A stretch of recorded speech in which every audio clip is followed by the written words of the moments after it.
Hello everybody. In this video, we are going to talk about the topic of the rejecting an interview or rejecting an offer. If you are a job seeker, probably this is the situation that might happen to you, that you receive a job offer. This might not be interesting for you, so you just want to reject it. You want to decline the offer, or you want to decline an interview. This might happen to you. Also, if you are attending a conference or attending a meeting, there might be some situation that the people contact you after the conference and ask you for a meeting. So for some reason, you might say that, okay, I'm not interested in that topic, or maybe the time is not good for you. So there are a few items that you need to take care of. So here are the 10 major items that you need to think about that once you want to reject an interview or reject an offer or reject a meeting. The first thing is that please make sure that you really want to decline the offer.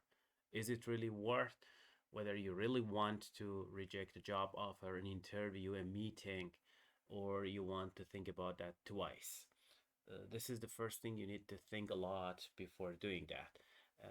You need to have very good reason for doing that. So let's go to the next topic. If you decide to reject it, the first thing that you need to do if you're sending an email, for example, you need to write a thank you email and thank them for the offer. You should show your appreciation and gratitude to say that, okay, thank you for this offer. However, I want to decline it. So this is actually the thank you is an important part of that email. Or if there is a phone call, you can say it. Uh, the next thing you need to take care of is to stay in touch. Most of the cases when you want to reject an offer, there might be a situation that the person might come back to you in the future and offer you something better than that. So for that reason, please stay in touch with the people. You can keep it as a networking.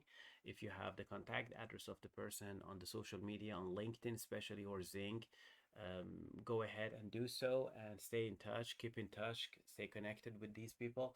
Maybe they can offer you a better option, or maybe their friends or their network can do the same.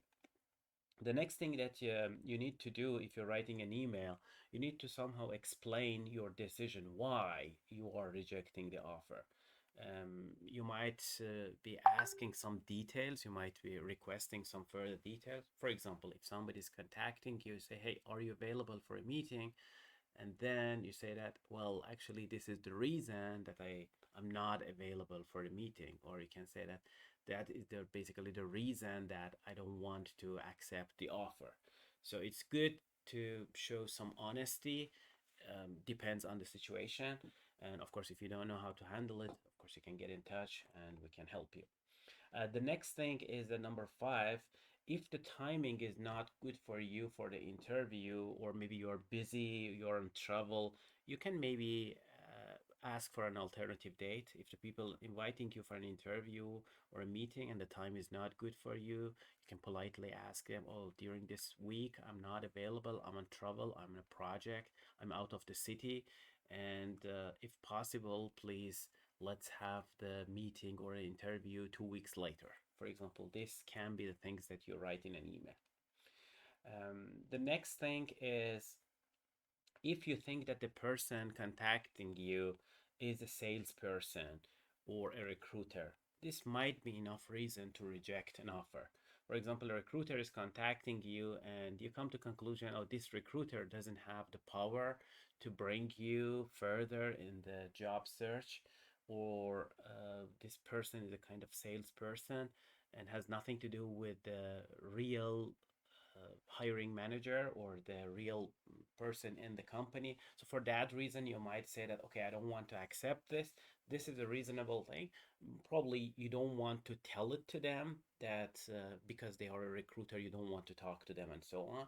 So in this situation, you better ask them for some descriptions. You can ask them, okay, can you send me some further details? Can you send me, if they are a recruiter, you can ask them, okay, can you send me the job description and the exact information about the hiring managers or the company?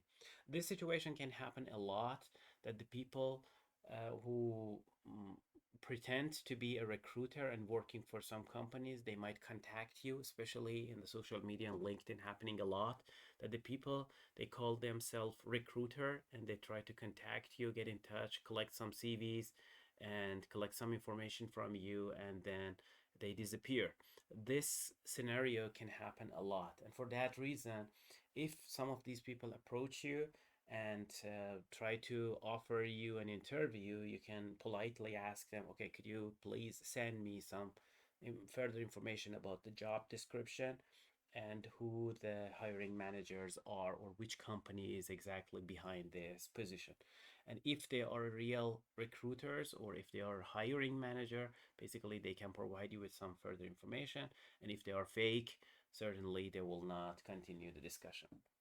The next thing is that if the offer that they are offering you, whether this is a job offer, interview, or a meeting after a conference or something similar, if this is not helping you to achieve your goals, then you can tell it to them.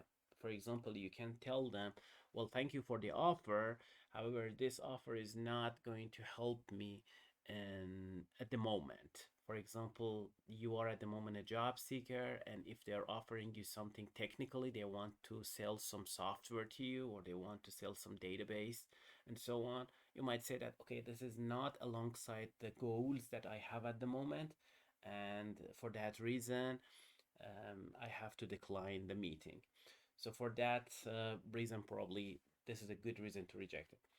And the next item you need to consider is that if you're interested in the position or the company, then you need to say it specifically, especially if you are interested in company but not in the position. You can talk about it very clearly. You can say that I really like your company, I really like and appreciate that you contacted me, but in fact I'm not interested in that specific role, I'm not interested in that specific position.